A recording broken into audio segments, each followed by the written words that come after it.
TikTok est le réseau social le plus toxique jamais créé à ce jour. Mais en même temps, l'histoire de TikTok est si exceptionnelle qu'il serait dommage de passer à côté. En 2018, l'application TikTok est sortie de nulle part. À cette époque, la plateforme était principalement peuplée de danses adolescentes. Mais en quelques semaines, tout a changé. YouTube et les autres médias ont tous commencé à parler de cette application en la présentant comme la nouvelle pépite, la nouvelle plateforme qui changerait à jamais les réseaux sociaux. Pour moi, l'application est simplement ironiquement très pauvre et dénuée de contenu à valeur ajoutée. Mais je ne voulais pas être laissé pour compte, alors j'ai commencé à l'utiliser tout en faisant des recherches autour de son ascension spectaculaire. Et d'un coup, tout est devenu très clair. L'application TikTok n'est pas devenue aussi populaire par hasard. Son destin a été fabriqué de toutes pièces par des personnes aux ambitions démesurées. Vous vous souvenez avoir à un moment donné été submergé de publicités sur YouTube, Facebook, Twitter, mais également dans la rue? C'est comme ça que TikTok a réussi l'impossible. Il a réussi à conquérir le monde car personne ne peut échapper à la formule secrète de son succès. Un divertissement instantané couplé à un flux de dopamine illimité. Un cocktail parfait pour créer une addiction rapide et permanente. Sauf que la stratégie payante de TikTok est tout sauf dans notre intérêt.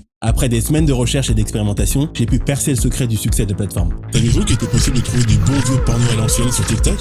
On y reviendra peut-être un peu plus tard dans la vidéo. Ce que vous allez voir dans cette vidéo a soigneusement été ignoré par la plupart des médias, des influenceurs et de l'élite du pays. Et pourtant, les gouvernements autour du monde commencent seulement à comprendre la réalité de ce qui se trouve derrière TikTok. Cette vidéo est un avertissement pour tous ceux qui ont téléchargé cette application et qui l'utilisent sans savoir comment elle vous utilise. Voici la réalité sans filtre de ce qui se trouve derrière TikTok. Question. Aimeriez-vous ne plus éprouver ce sentiment d'ennui? Aimeriez-vous être socialement reconnu et accepté? C'est comme ça que tout commence. En cernant nos besoins primaires, TikTok a réussi à dépasser les 3 milliards de téléchargements, mais derrière chaque téléchargement se cache quelque chose de bien plus grave. Derrière votre recherche de dopamine quotidienne, quelqu'un a transformé une application du lip sync pour adolescents en une des plus grandes cybermenaces que l'humanité ait connues. Mais qui se cache derrière et pourquoi? Pour le comprendre, nous devons retourner en 2012. En 2012, Vine était la plateforme la plus proche de ce à quoi TikTok ressemble aujourd'hui. Si Vine a pris de l'ampleur grâce à la fraîcheur qu'apportent les formats courts, ce sont toujours les mastodontes comme Facebook et Twitter qui gardent la mainmise sur l'empire des réseaux sociaux en créant et en défaisant nos changements sociétaux. Le fait est que la Silicon Valley a conquis le monde occidental avec une telle force que nous n'avons jamais pris le temps de regarder ce qui se faisait du côté de la Chine. Mais à Pékin, quelque chose était déjà en préparation. La création d'une entité nommée ByteDance. ByteDance n'a jamais été une start-up habituelle. Dirigée par Zhang Yiming, elle a rapidement été remplie de membres du gouvernement chinois. La première création de ByteDance a été une application d'actualité appelée Headlines. La particularité de cette application est qu'au lieu d'investir dans la plume de reporters et de journalistes professionnels, ByteDance a préféré investir dans la technologie d'intelligence artificielle la plus avancée possible. Une IA plus avancée que tout ce qui a pu être créé avant elle. Et ce n'est pas un accident. À cette époque, le gouvernement chinois a fait le choix de faire de l'intelligence artificielle une priorité dans une optique de domination technologique mondiale. Mais pourquoi la Chine a soudain été obsédée par l'intelligence artificielle et surtout, pourquoi investir autant dans la firme de Zhang Yiming? Pour répondre à cette question, il faut se pencher sur les capacités réelles de l'IA créée par ByteDance. Sur Headlines, il n'y avait pas de fil d'actualité comme sur toutes les autres applications d'actualité principalement pondérées par une curation critique. Non, à la place, Headlines a utilisé ses propres algorithmes pour sélectionner et pousser des actualités de manière automatisée sans avoir à embaucher aucun journaliste ou éditeur. Pour mettre à l'épreuve cette intelligence artificielle, ByteDance a lancé l'application sur le marché chinois, ce qui a permis à l'algorithme d'immédiatement fournir des résultats qui ont dépassé leurs espérances. En quelques mois, Headlines est devenu extrêmement populaire en Chine avec un gain de 10 millions d'utilisateurs en seulement 3 mois. Mais il y a un problème. Tout le contenu qui n'était pas aligné avec les idées socialistes du gouvernement était tout simplement illégal. Ce qui implique qu'il fallait tout de même au moins un éditeur pour effectuer un tri dans ces informations. C'est en ce sens que ByteDance a gentiment remercié le gouvernement pour sa supervision en faisant au passage de Headlines, le premier générateur de propagande au monde basé sur de l'intelligence artificielle. Malheureusement, cette expérience n'est que l'embryon de choses bien plus sombres à venir. On est en 2016. Le gouvernement chinois travaille dur sur son plan de domination technologique. Mais pour supplanter la Silicon Valley, il allait avoir besoin d'étendre l'emprise de son intelligence artificielle sur le monde entier, parce que sur son territoire, son intelligence artificielle est déjà un succès, pour contrôler la population. Surveillés en permanence par des caméras intelligentes à reconnaissance faciale capables de mettre une identité sur un visage en temps réel, les Chinois sont désormais aussi tous notés. 778 sur 950. Je trouve ça bien d'être noté. Dans une société, il faut qu'il y ait des règles. Ces notes, ça nous oblige à bien nous comporter. Ça peut vous paraître effrayant, mais en Chine c'est comme ça, on a l'habitude. De toute façon, on n'a pas le choix. Il y a une raison assez simple à ça. En utilisant des algorithmes, le gouvernement chinois peut connecter toutes ces données à ce que chaque individu peut faire, ses voyages, ses rencontres, tout en passant par ses habitudes de consommation, tout ça dans le seul but d'anticiper toute résistance politique. C'est à travers un score social et un algorithme basé sur l'intelligence artificielle que le gouvernement chinois réussit à contrôler pas moins de 1,3 milliard de personnes. Mais qu'est-ce qui arriverait si la Chine arrivait à utiliser cette technologie en dehors de ses frontières, en passant de la surveillance de son pays à la surveillance du monde entier? Étrangement, c'est également à cette période que le leader chinois Xi Jinping a mis en œuvre de gros chantiers pour étendre le rayonnement culturel de la Chine. Pour ce faire, le leader a opté pour l'augmentation du soft power de la Chine afin de mieux communiquer ses messages et adoucir l'image de la Chine à l'extérieur du pays. Cette position a été celle des États-Unis pendant des décennies, à travers sa culture et son idéologie. Et sur les 2 dernières décennies, ce soft power a été catalysé par une chose: La Silicon Valley. Alors comment les entreprises technologiques chinoises ont pu entrer en compétition avec celles de la Silicon Valley, où un petit groupe d'entreprises multimilliardaires ont presque totalement monopolisé toute l'industrie? Pour avoir une chance de percer ce monopole, les entreprises chinoises avaient besoin de quelque chose de totalement nouveau et de difficilement anticipable. Quelque chose de tellement avancé, populaire et addictif que la population n'aurait pas d'autre choix que de l'adopter. Un produit qui pourrait contrôler le cœur et l'esprit de la grande majorité de la population. Pour mettre un tel plan en place, la Chine a eu besoin d'avancer une étape à la fois. La première étape a été pour les entreprises comme ByteDance ou Tencent de commencer à investir dans des parts de plateformes sociales comme Reddit, Discord, Snapchat pour leur permettre d'imposer leur vision en tant qu'actionnaire majoritaire. Mais évidemment, acheter des parts dans ces entreprises n'aurait jamais été suffisant pour s'imposer au niveau mondial. La Chine devait créer une application sociale si addictive qu'elle pourrait facilement se placer au-dessus de la concurrence. Pour y arriver, la Chine a eu besoin de tester cette technologie sur ses propres plateformes. Pour ByteDance, le candidat était Douyin, la version chinoise de TikTok. C'est sur cette plateforme que ByteDance a effectué tous les tests de ses algorithmes et recommandations afin de s'assurer que la formule soit prête pour un lancement à plus grande échelle. En moins d'1 an, Douyin a conquis la Chine en étant utilisé par 1 Chinois sur 10, tout ça grâce au développement d'algorithmes basés sur l'intelligence artificielle. Il était temps maintenant pour ByteDance de s'attaquer au monde entier. L'étape suivante pour ByteDance a été de mettre en place une campagne marketing intelligente de grande ampleur. Et pour ce faire, ils ont dépensé 3 millions de dollars par jour uniquement sur le marché américain. L'étape d'après a été d'inviter des célébrités à utiliser la plateforme pour saturer les espaces médiatiques et publicitaires tout en capitalisant sur la légitimité qu'elles peuvent prodiguer à la plateforme. Avec le logo de TikTok apparaissant sur des centaines de milliers de vidéos partout sur internet, le monde commence à prendre connaissance de ce que la plateforme peut proposer. Si les célébrités et les influenceurs proposent sur la plateforme des vidéos estampillées de TikTok, c'est que la plateforme doit regorger de contenu intéressant, non?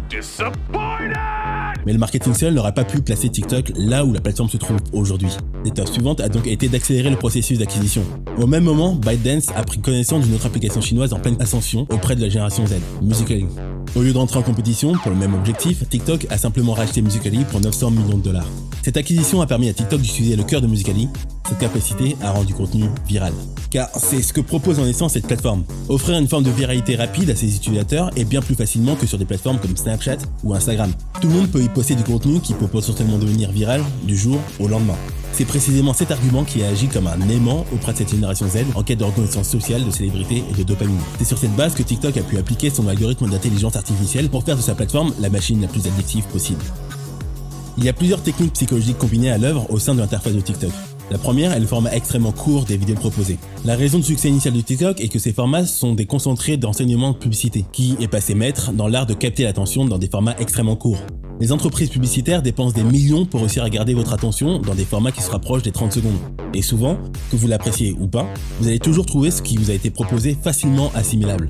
The brains, particularly the developing brain of young children and teens, is starting to get quite used to these short form videos to the point where what the actual brain science behind it is that we see dopamine, which is your feel-good hormone. It is what is involved in addiction. It's what's involved in the reward circuitry of your brain. We see that it gets spiked up. So when they're looking through and they're scrolling through these real quick videos, that's what's happening. They're getting these dopamine hits that feel good, just the way it does when people sometimes use drugs or they use alcohol or they become addicted to other things. And so that's now kind of the frightening data to support what we've wondered all along, which is, yes, in fact, there is an actual neurological reason why looking at those kinds of videos is just so addicting. Alors TikTok s'est calé sur la même logique. Mais au lieu de payer des millions pour créer des vidéos, TikTok s'appuie sur ses utilisateurs qui vont utiliser leur propre créativité pour faire ce pourquoi les publicitaires sont payés.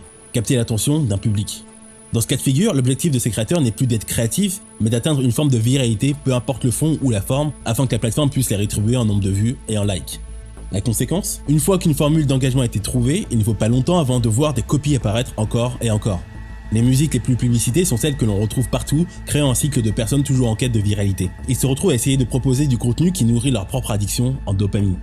Mais évidemment, toutes les vidéos ne peuvent pas être aussi addictives et c'est dans l'intérêt de la plateforme, car il s'agit d'une des clés du social engineering que TikTok utilise, le renforcement intermittent. Vous connaissez la clé de l'addiction aux machines à sous ? Le principe est qu'en ne gagnant pas à tous les coups, on reste excité par la prochaine victoire. Si vous saviez quand ou comment gagner, vous auriez moins d'entrain à atteindre le prochain gain. Dans le cas de TikTok, ça fonctionne à la fois pour les créateurs comme pour les consommateurs. Chaque vidéo doit capter l'attention très rapidement pour entraîner l'audience à regarder toute la vidéo. Si les premières secondes ne sont pas accrocheuses, alors la prochaine sera peut-être celle qui fera mieux que la précédente. Et une fois que vous aurez scrollé un nombre aléatoire de fois, vous allez forcément à un moment donné tomber sur la bonne vidéo qui déclenchera la dose de dopamine que vous recherchiez. Et si l'on est dans une logique d'optimisation créative, il y a de vraies conséquences à ce type de consommation qui peuvent entraîner des dommages neurologiques. Depuis que la génération Z a massivement branché son cerveau à TikTok, le temps d'attention a plongé de manière dramatique. Ce temps d'attention est proche de celui d'un poisson rouge, c'est-à-dire 8 secondes. Et ça ne s'arrête pas là. So when you look at TikTok, it's interesting because it is a scroll, but they've actually done something new, I want to say, in some ways. And they have the vertical scroll, which is what you have on Facebook. For example, you're scrolling up on the news feed. But what this does is if you stop on a video and you like that video, it'll restart that video. So in a sense, you've got a horizontal scroll going on pleasurable content, and you also have a vertical scroll going, both. Si on prend le temps de se pencher sur le placement des icônes d'interaction comme les likes et les commentaires, on se rend compte qu'ils ne se trouvent pas là par hasard. Ils sont exactement là où ils sont les plus efficaces pour augmenter le temps d'utilisation de TikTok. L'écran d'un smartphone est bien trop petit pour se permettre de gâcher ne serait-ce qu'un centimètre carré. Si ces boutons tombent sur le pouce, ce n'est pas tant pour faire gagner du temps aux utilisateurs que pour optimiser le temps d'attention que la plateforme a réussi à capturer. Avec cette combinaison de viralité du modèle Musical.ly et du design qui capture l'attention, TikTok a pu exploiter cette durée d'attention toujours plus courte et créer son emprise en s'établissant auprès des plus jeunes. Le résultat ? Seulement 3 mois après son lancement, TikTok a gagné plus de 30 millions d'utilisateurs. Tout ça c'est bien beau d'un point de vue marketing, mais la vraie question est comment ByteDance peut justifier de dépenser presque $1 milliard pour une application qui ne vend que des publicités et des emojis. TikTok veut vous faire croire que la vente de la publicité et des emojis suffit pour faire tourner une entreprise qui génère des millions de dollars. Mais en grattant un peu cette façade, on se rend compte que la réalité est tout autre. Pour comprendre où se trouve réellement l'argent, il faut comprendre ce qui se cache derrière la formule secrète de TikTok. Pour que la Chine puisse utiliser TikTok pour surveiller le monde, il faut que l'application puisse percer les secrets de la psychologie humaine, à la fois à travers l'ingénierie derrière l'application, mais également à travers les actions que les utilisateurs font sur la plateforme. C'est précisément ce dernier point qui permet de découvrir là où se cache l'argent, mais également ce qui fait de TikTok une cybermenace. Encore une fois, on en revient à l'algorithme de la plateforme. Okay, has anyone else noticed that your For You page has been a little too accurate lately? It hasn't been things that I'll Google or I talk about. It's been... Mais comment TikTok c'est aussi bien ce que vous aimez voir ? Tout devient clair une fois que l'on prend le temps de regarder la politique de confidentialité de la plateforme qui aide à collecter le maximum de données possibles. What kind of data is TikTok collecting as it runs on our phones? A heck of a lot more than you would think. Images, of course, that users post, but TikTok also collects information about the messages that you send, about the apps that you use, the other apps on your phone. It collects the sites that you visit. It collects your search history. It collects your keystrokes. It collects your location data. Donc en utilisant toutes ces données, TikTok vous comprend bien mieux que les autres plateformes qui se basent sur vos habitudes de consommation. La plateforme peut prédire vos actions futures et apprend à vous séduire à chaque proposition de contenu. Les données que récolte TikTok n'ont qu'un seul but, réussir à déchiffrer votre psychologie afin de pouvoir vous influencer, une décharge de dopamine à la fois et à rapprocher la Chine de son objectif de domination mondiale. Si ça vous paraît un peu extrême, c'est que vous n'êtes pas encore prêt pour toute la vérité. La réalité est que le président chinois Xi Jinping a un rêve chinois de domination globale. À la suite de cette déclaration sont arrivées de nouvelles lois qui coïncident avec l'arrivée de TikTok dans les smartphones de milliards d'utilisateurs. Depuis que la Chine a adopté la loi sur le renseignement national en 2017, toutes les entreprises ont l'obligation d'aider le gouvernement à récolter des données tout en gardant secret les entreprises qui collaborent avec le gouvernement. And it is required under Chinese law to share user data with Beijing. And TikTok has admitted that it has sent user data to China. And we also know that under Chinese law, TikTok, ByteDance, the parent, is required to share data with the Chinese Communist Party. Required to under Chinese law. That's not a matter of speculation. That's in the law. TikTok collectant tellement de données, sa maison mère étant à moitié possédée par le gouvernement chinois, et l'apparition de cette nouvelle loi forme le cocktail qui rend TikTok plus que problématique. C'est pourquoi plusieurs pays, dont l'Inde, ont décidé de tout simplement l'interdire sur leur territoire. Il s'agit également de la raison pour laquelle l'ancien président américain Donald Trump a décidé de bannir TikTok, car selon lui, il y a des preuves indéniables que ByteDance puisse mettre en place des actions pouvant mettre en péril la sécurité nationale des États-Unis. Mais pourquoi tout ça prend une telle importance ? Pourquoi l'application est-elle devenue une question de sécurité nationale ? Et pourquoi les gouvernements autour du monde commencent à penser que TikTok est l'une des plus grandes cybermenaces de l'ère moderne ? C'est plutôt simple. Mais pour le comprendre, il va falloir que vous changiez radicalement votre manière de percevoir TikTok. The day is coming when the politicians realize that these social media platforms are picking the next president, the next congressman. They're literally picking and they have the power to pick, so they will be controlled by the government. C'est là où le vrai pouvoir réside. Car ceux qui contrôlent les algorithmes peuvent recabler votre cerveau. Ils contrôlent le fond et la forme des informations que vous ingérez en programmant la culture. Et avec TikTok, devenant l'application la plus téléchargée depuis plusieurs années, tout devient plus clair. Si l'on prend le temps de regarder ce qui se passe sur le TikTok chinois, tout ce qui va à l'encontre de la vision du gouvernement est supprimé, alors que la plateforme promeut des vidéos de fiers travailleurs chinois. Sans oublier une catégorie spéciale appelée énergie positive, qui n'a pour but que de promouvoir le parti communiste. Mais en Occident, TikTok promeut l'exact opposé. Chez nous, on est bombardé de vidéos suggestives et de pranks pour nous rendre totalement esclaves du flux de contenu infini TikTok. Et comme une bonne nouvelle s'en vient jamais seule, les ramifications avec OnlyFans viennent enfoncer le clou. Dans les dernières années, l'émergence de OnlyFans a été indissociable de la vague de vidéos TikTok, de modèles ou d'actrices porno, qui arrivent à attirer des Sims esselés et les entraîner vers des expériences de petits amis virtuels tarifés. Ce phénomène OnlyFans n'aura jamais été aussi gros sans l'apport de TikTok qui permet de catalyser une faune toujours plus importante de Sims prêts à dilapider leurs économies pour des influenceurs qui ont flairé le bon filon. Mais le pire est que ce flux important d'acquisition de nouveaux clients OnlyFans est généré auprès de mineurs. C'est le Wall Street Journal qui a pu mettre en lumière à quel point il était facile pour des mineurs de trouver du contenu à caractère sexuel en tapant simplement OnlyFans dans la barre de recherche. L'influence qu'a TikTok sur la plus jeune génération est de plus en plus apparente. Le plus effrayant est que la grande majorité de l'audience de TikTok est tout juste adulte ou ne l'est pas encore. Cette façon de pousser ses utilisateurs à recréer des tendances pour espérer avoir une gratification immédiate et une reconnaissance sociale n'est malheureusement pas la partie la plus sombre de la plateforme. La désinformation et l'inclusion de la propagande du gouvernement chinois est l'un des plus gros dangers car en se rendant incontournable, elle arrive à pacifier les cerveaux dont l'esprit critique n'est pas encore formé. Si vous pensiez que la censure n'était en place qu'en Chine, c'est que vous n'avez pas encore compris la portée de TikTok. En Occident, les vidéos pro-Hong Kong ou pro-Tibet qui portent sur Tiananmen ou sur les persécutions des musulmans ouïghours sont supprimées. Et ces problèmes deviennent de plus en plus importants à mesure où les preuves de siphonnage de données s'accumulent. L'ancien rédacteur en chef du Hong Kong Economic Journal a écrit que TikTok allait chercher l'information au cœur du quotidien des Occidentaux afin de modifier leur vision du monde et plus particulièrement des actions chinoises. Si les actions physiques de la Chine autour du monde restent identifiables, sa politique de soft power a toujours été bien plus difficile à détecter, jusqu'à ce que les technologies d'intelligence artificielle deviennent assez avancées pour imposer la vision du parti aux utilisateurs occidentaux. J'imagine qu'à ce moment de la vidéo, soit vous commencez à comprendre de ce qui se cache derrière les danses TikTok, soit vous vous demandez pourquoi vous êtes en train de regarder une vidéo conspirationniste. Pour vous aider à vous faire un avis, je pense qu'il est important de revenir sur une partie de l'histoire technologique et politique récente de la Chine. Lorsque l'on prend le temps de se pencher sur l'admiration que Xi Jinping porte à Mao, la stratégie actuelle de domination mondiale de la Chine fait tout à fait sens. Durant la révolution culturelle, Mao est connu pour avoir commencé à instaurer son emprise dans les campagnes afin d'atteindre les villes. Cette méthode ne se retrouve pas seulement pendant cette révolution communiste, mais fait partie intégrante de son rêve de domination mondiale, où les pays les plus développés sont perçus comme les villes et les pays les moins développés comme les campagnes. C'est la raison pour laquelle la Chine a pris soin de développer sa présence sur le continent africain et au Moyen-Orient dans les dernières années. La prochaine étape est d'établir sa présence dans la culture globale, car si vous êtes capable de contrôler la culture, vous pouvez contrôler les populations. Pendant que l'Occident devient addict à TikTok et dépense toute son attention, la Chine offre une éducation de pointe à sa population pour la préparer à la guerre qui arrive. Cette idée se retrouve dans le plan national de rajeunissement du parti, qui dans les grandes lignes souhaite contrôler le temps de consommation de divertissement sur les écrans, limiter le temps de jeux vidéo des enfants, inculquer à la jeunesse la pensée de leurs dirigeants et la mise en place de formations spécifiques pour les filles et les garçons. Aujourd'hui, il est obligatoire pour les écoliers de lire L'Art de la guerre, un moyen d'introduire une propagande militaire dès le plus jeune âge. Pendant que l'Occident se complaît dans sa pente délétère en repoussant les limites du divertissement improductif, tout en promouvant des pratiques qui, sans passer à travers le prisme du numérique, seraient inacceptables, la Chine crée des cerveaux capables de participer à l'effort de guerre.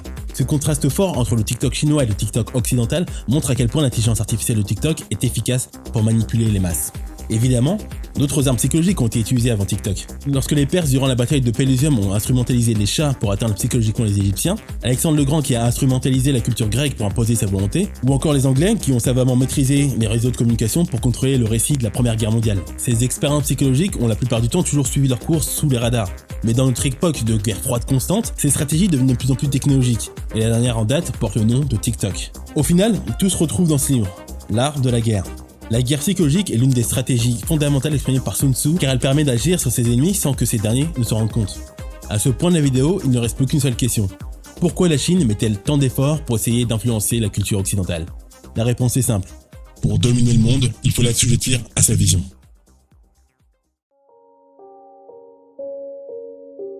Avant de commencer à travailler sur cette vidéo, je voyais TikTok comme un nouveau succès basé sur des attentes populaires. Dans mon métier, TikTok est passé d'application pour adolescents à une nouvelle plateforme incontournable pour diffuser un marketing de contenu. N'étant pas un fervent usager de l'application, ce raz-de-marée d'adoption a réveillé en moi une suspicion.